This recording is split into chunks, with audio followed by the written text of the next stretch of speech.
Thank you, Riv. Crumbs, you said you wanted to see picks and bans. You got to see some picks and bans here. Yeah, I think the hero for this game was the picks and bans for Fnatic. Now, 6 top lane bans. So you got Maokai, Lulu, Sion, and then for Hecarim, Vlad, and Rumble by TSM. Now, the last remaining meta champion out of all those is the Gnar, and they don't first pick Gnar. TSM should have been thinking, you know what? Why didn't they not first pick Gnar? It's the last remaining meta champion. They get baited into picking the Gnar. Obviously, Fnatic had prepared for this. They get the counter pick in the top lane matchup. And here's another thing that I disliked about TSM's draft and really liked about Fnatic's. So they first pick the LeBlanc, and they take the LeBlanc in the second rotation. And that's after seeing the Gnar. So they know that LeBlanc is going to be completely blind. TSM has the opportunity of counter picking that. Had they not locked in the Gnar early, they could have seen and the Cassiopeia top and pick a better matchup for that. I would have liked to see a Kassadin from them. They hovered over it, get a little bit more late game scaling, be safer in the mid lane.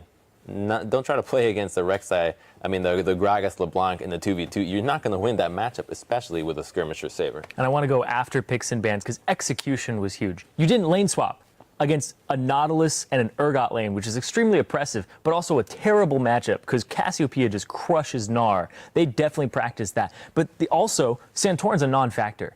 Sejuani's open, Gragas is open, Nunu's open. If you want to farm your butt off, go pick a farm jungler. Like, don't pick Rek'Sai away from Reignover and go he's 4-1 on that champion. That's what Reignover's score is on Rek'Sai. Don't pick it away from him. It's fine. Pick your 3-0 Sejuani post Cinderhall.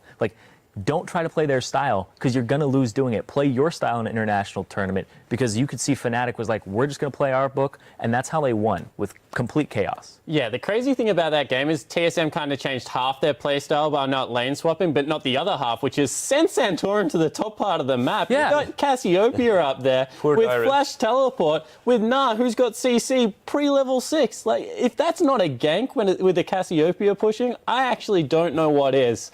You've got a knock-up, you've got a stun, you've got all the damage that comes out of both those champions early game. Dyrus was once again left alone on an island, and if you do that against a team like Fnatic, better yet, a team like EDG, this is going to be a bad weekend for TSM. I think the picks really scared TSM into playing their own game because you know you can lose every 2v2 in the solo lanes.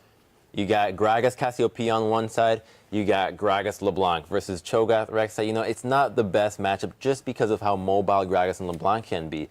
But the problem was that their vision just was being pushed back. They didn't get aggressive ward for keeping an eye on the Gragas.